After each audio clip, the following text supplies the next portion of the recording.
सब में पहले भगाती। कहाँ? हाय दोस्तों, आज का मेरा न्यू ब्लॉग। आज हम चले हैं अपनी गाड़ी से पीएमसी स्कूल तिगाव। मैंने अपना बैग उसमें टिफ़िन सारा रख के अब हम जा रहे हैं पीएमसी स्कूल तिगाव, जो कि मेरे घर से 40 किलोमीटर दूर है। तो आप सभी बने रहेगा मेरे वीडियो पे, न्यू ब्लॉग पे, जहाँ आज क्या होता है और हाईवे पे क्या नया देखने को मिलता है उसके बारे में ज़रूर बताएंगे।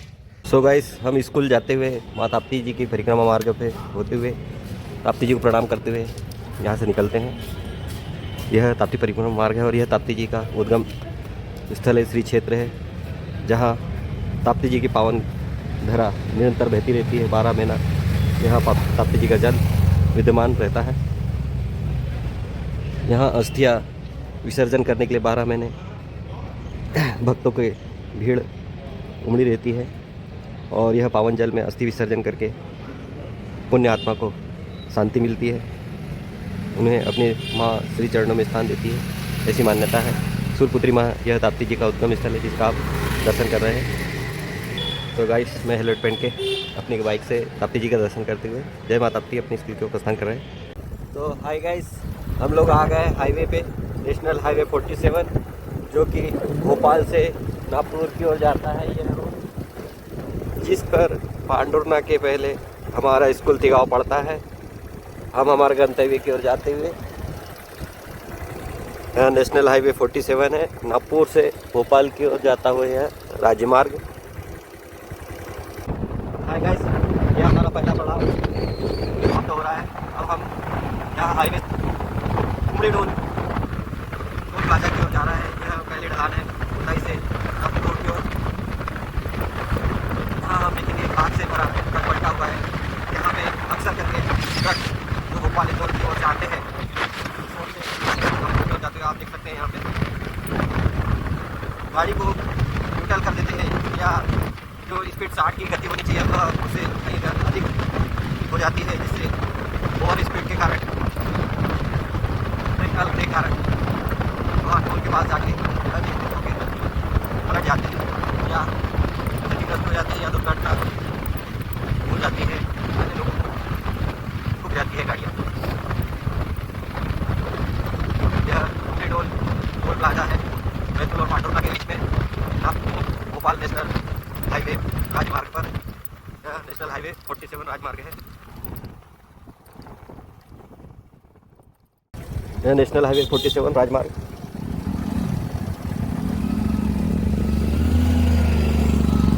जहाँ की 4 दिन पहले एक ट्रक इस तरफ से ढलान उतर के आया और टोल को बचाते हुए यहाँ आके 2 कार वालों को बचाते हुए पलटा था, जिसके कांच से भरा हुआ ट्रक था, जो कि कांच यहाँ छोड़ के चला गया है।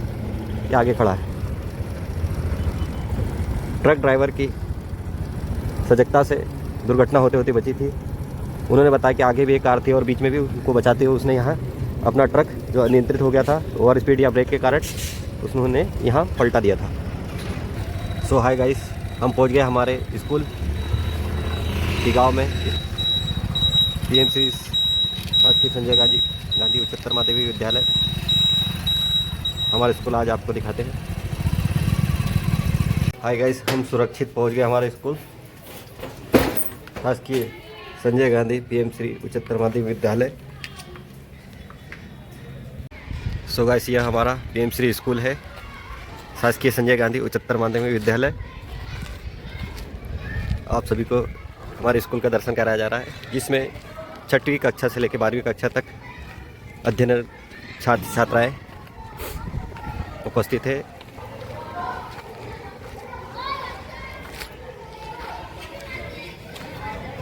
आज हमारे स्कूल के बच्चों से आपका मिलवाएंगे।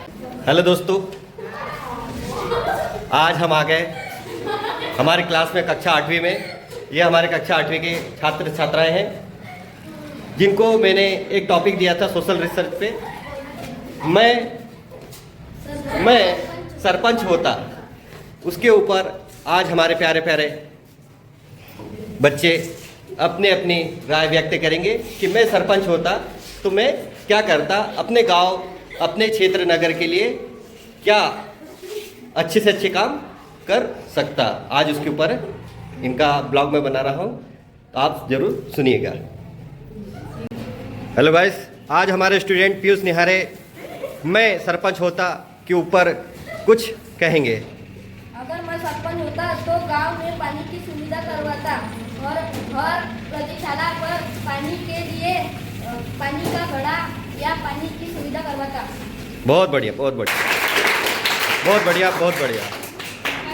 अब हमारा दूसरे छात्र हरीश बोबड़े मैं सरपंच होता उसके ऊपर कुछ अपने 2 शब्द व्यक्त करेंगे। अगर मैं सरपंच होता तो रेलवे स्टेशन अच्छे से बनवाता। बहुत बढ़िया, बहुत बढ़िया, सफाई भी करवाता। और सफाई भी करवाता। हाँ, चलो। और अब हमारे तीसरे छात्र लक्ष्य प्रजापति अपना परिचय देते हुए कहेंगे। अगर मैं सरपंच होता तो पीएमश्री में अच्छा भवन बनाता और अच्छी सुविधा करता। नाम कार्तिक वर्मा। हाँ, अगर मैं सरपंच होता तो स्कूल अच्छे से बनाता और स्कूल तो बना हुआ है, और स्कूल की सफाई भी करवाता। और गांव के लिए बोलो ना। चलो ठीक है। हाँ मेरा नाम धीरज चौहान है। अगर मैं सरपंच होता तो हर घर में नल लगाता। हाँ। और अभी हमारे छात्र धीरज चवारे ने कहा मैं सरपंच होता तो गांव में नल लगाता। नल तो लगे हुए हैं, पर नल क्यों लगाना उचित है? क्यों? क्योंकि घर घर नल लगाना इसलिए उचित है क्योंकि हमारी माताएं बहनें पहले दूर दराज कुएं और बावली पे जाके पानी सर पे रख के लाया करती थी, लेकिन आज सरकार द्वारा घर घर नल जल व्यवस्था का यह कार्य किया जा रहा है, जिस हेतु हमारे सरपंच द्वारा उनका यह प्रथम कर्तव्य है कि घर घर नल लगाएं और लगे हैं जहां बंद है वहां चालू करवाएं।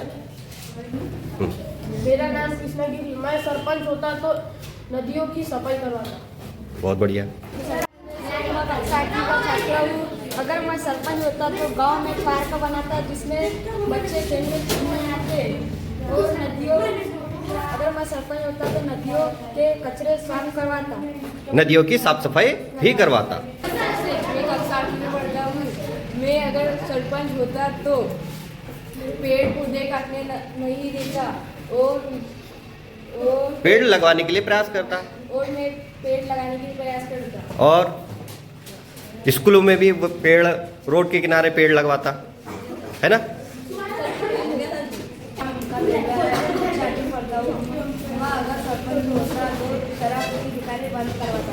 शराब की दुकान, वाह। मतलब हमारे गांव में नशा मादक पदार्थ बिकते हैं, उन्हें रोकने का प्रयास करता है ना। बहुत बढ़िया। मैं सरपंच होता टॉपिक पे अभी हमारे छात्रों द्वारा कुछ राय दी गई। अब हमारी छात्राएं द्वारा मैं सरपंच होती के टॉपिक पे अपने उद्बोधन देंगे और मैं सरपंच बनने का प्रयास करूंगी के ऊपर अपनी राय व्यक्त करेगी। अपना परिचय देती हूँ। मेरा नाम खुशी संजय है और मैं कक्षा 8वीं की छात्र हूँ। अगर मैं सरपंच होती तो मेरे गांव की साफ सफाई करवाती और मेरे गांव के बाहर की गंदगी साफ करवाती और नालियों को भी साफ सुथरा रखती और उनके अंदर सीमेंट भी डालती। क्या बात है, बहुत बढ़िया। खुशी बेटा, आपने कहा कि मेरे गांव की नाली में सीमेंट डलवाती। क्या आपके गांव की नाली में सीमेंट नहीं डला है? नहीं सर, मेरे गांव की नालियों में सीमेंट नहीं डला है, जिस कारण नालियों में बहुत अंदर तक कचरा है, जिस कारण उसे निकालने में अत्यधिक परेशानियों का हमें सामना करना पड़ता है। क्या बात है, बहुत बढ़िया। अब हमारे बीच में कक्षा 8वीं की अल्फिया सैयद मैं सरपंच होती पर अपने विचार व्यक्त करेगी। अगर मैं सरपंच होती तो गांव की भलाई करती। और बस सर जी। कैसे भलाई करोगे? मतलब जैसे अनाज बांटती या किसी को गरीबों को मदद करती, भूखे को खाना खिलाती। और कैसे मदद करते? और बस सर जी जितने भी गाँव में जो उनको जरूरत है, जैसे कि वृद्धजनों को पेंशन की आवश्यकता है वो दिलवाती, और वृद्धजनों को दवाइयाँ, मुफ्त स्वास्थ्य सेवाएं दिलवाती। जी बेवड़ों को सब में पहले भगाती। कहाँ? अगर मैं सरपंच होती तो गांव बनाने की प्रयास करती। नशा मुक्त गांव बनाने का प्रयास करती। बहुत बढ़िया। अब पल्लवी हमारे सामने अपने विचार व्यक्त करेगी मैं सरपंच होती पर। अगर मैं सरपंच होती तो गरीब लोगों के लिए अस्पताल होती पहले तो अस्पताल न होने के कारण कई लोगों की मृत्यु हो जाती थी, इसलिए मैं अभी गरीब लोगों के लिए सरकारी अस्पताल खोलूँगी। बहुत बढ़िया। और सरकारी अस्पताल में क्या क्या सेवाएं होती है? और सरकारी अस्पताल में मुफ्त में गोलियां, जांच आदि सब सेवाएं करूँगी। प्रदान करवाती है। अब हमारी छात्रा ईश्वरी पचारे मैं सरपंच होती पे अपने विचार व्यक्त करेगी। अगर मैं सरपंच होती तो मेरे गांव में शौचालय बनाती और अलग अलग तरह की अभियान चलाती। बहुत बढ़िया। यह अभियान किसके लिए चलाती? स्वच्छता अभियान के तहत, है ना? स्वच्छता अभियान के तहत हमारा शौचालय आता है, गांव की गंदगी को साफ करने के लिए अभियान चलाया जाता है ना? स्वच्छ भारत मिशन के उद्देश्य को सिद्ध करने के लिए। अब हमारी छात्रा धनश्री। अगर मैं सरपंच होती तो मेरे गांव में हर प्रकार के दुकान बनवाती ताकि ज़्यादा कौन सी दुकानें बनवाते आप? कपड़े की दुकान और सब्जियों की दुकान। और दुकानें तो बहुत सारी होती है। दुकानें तो प्राइवेट लगती है, सरकारी काम करोगे आप, वो कैसे करोगे? सुव्यवस्थित जो बाजार हाट लगते हैं उन्हें एक चबूतरा बनवा के देते, है ना? रोड किनारे दुकानें निर्मित करने के लिए, दुकानें लगाने के लिए आप स्टॉल लगवा के व्यवस्थित मंच उन्हें प्रदान करते बाजार के लिए, है ना? यही बात है। हाँ, बहुत बढ़िया। मेरा नाम तुलसी गायकवाड़ है।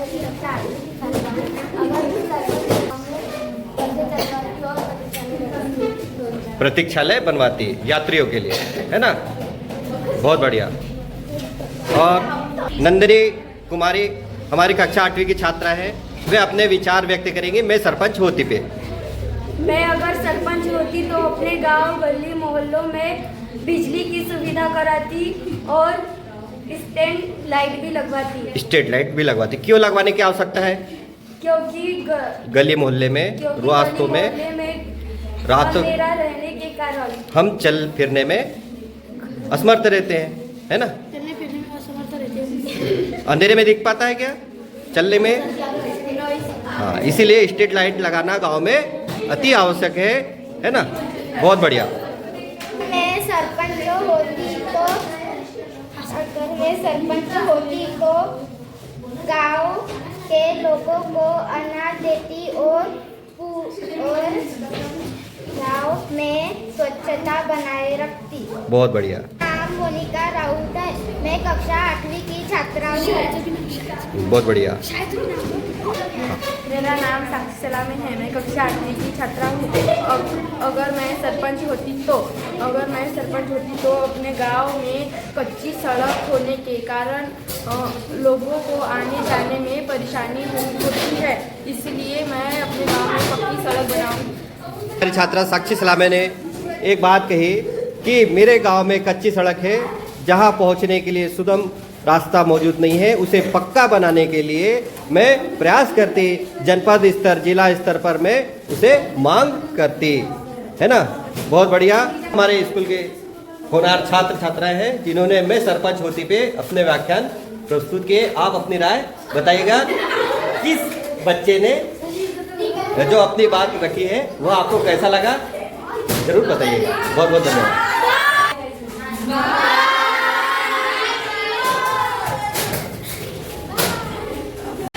हेलो गाइस, तो हमारे छात्रों द्वारा मैं सरपंच होती टॉपिक पे अपनी राय दी गई, जिसमें से 2 प्रमुख टॉपिकों के बारे में मैं अपनी तरफ से आप लोगों को बताता हूँ। जिसमें से एक प्रमुख योजना जो हमारे बच्चों द्वारा नहीं बताई गई वह मैं उन्हें बता रहा हूँ कि सबसे प्रमुख योजना है पेंशन योजना, जो हमारी भारत सरकार द्वारा, मध्य प्रदेश सरकार द्वारा दी जा रही है। वृद्धजनों, जो 60 साल के ऊपर के वृद्धजन माता और पितृजन है, उन्हें यह 600 रुपये राशि प्रदान की जाती है। दूसरी राशि किन लोगों को दी जाती है? विधवा पेंशन योजना है जी, उन्हें भी 600 रुपये राशि प्रदान की जाती है जो माताएं विधवा हो चुकी है। और तीसरी पेंशन योजना कौन सी है? विकलांग पेंशन योजना है ना? सभी विकलांग बच्चों और वयस्क जनों के लिए यह योजना भारत सरकार द्वारा दी जा रही है, मिलती है ना?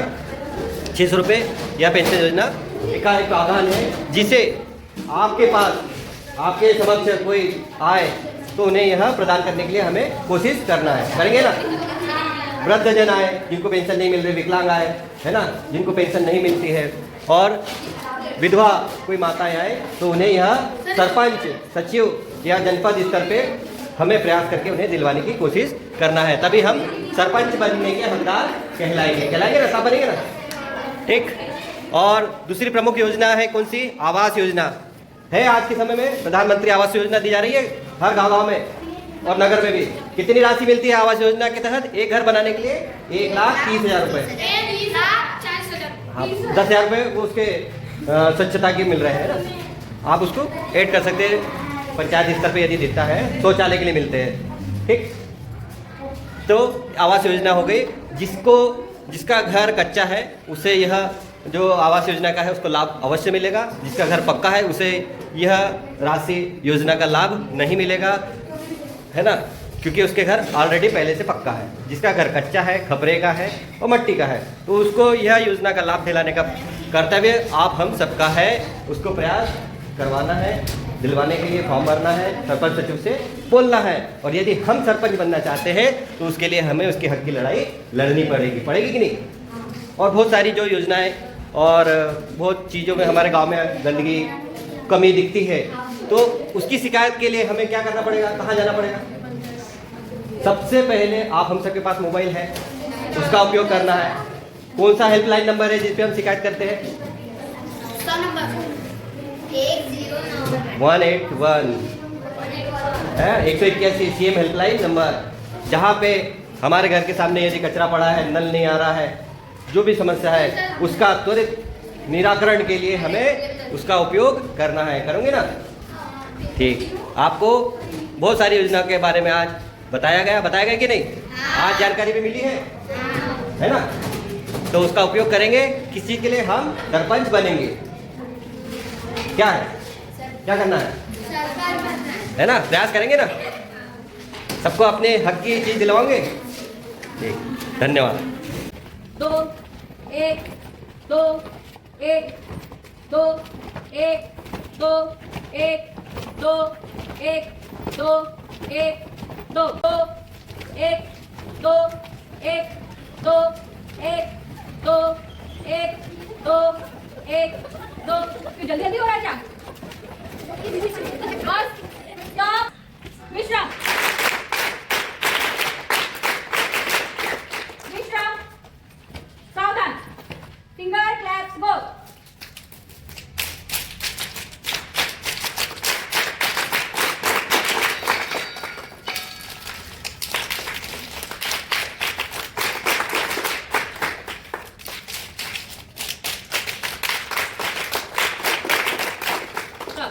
विश्राम, सावधान, रॉकेट क्लैप्स गो।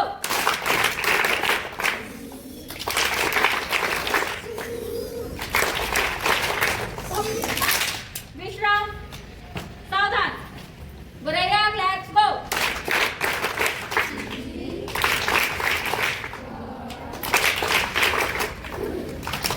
विश्राम। सो गाइस, आज का दिन हम पूर्ण करके स्कूल से अब चले हैं घर की ओर। यह नेशनल हाईवे 47 अपनी प्लेटिना से होते हुए मुल्ताई की ओर जा रहा है। घर के जाके बात करते हैं। तो फाइनल गाइस, हम पहुंच गए हैं घर। हमारे मुल्ताई आ गए अपने घर। यहाँ हमारे गौ माता है, घर में जाने के लिए इंतज़ार कर रही है कि कब गेट खुले और हम घर के अंदर जाए, इनको बांधते हैं। और इसी के साथ आज का हमारा ब्लॉग समाप्त करते हैं। थैंक यू, धन्यवाद। जय हिंद, जय भारत। बने रहिए हमारे ब्लॉग पे, देखते रहिएगा हमारे चैनल को।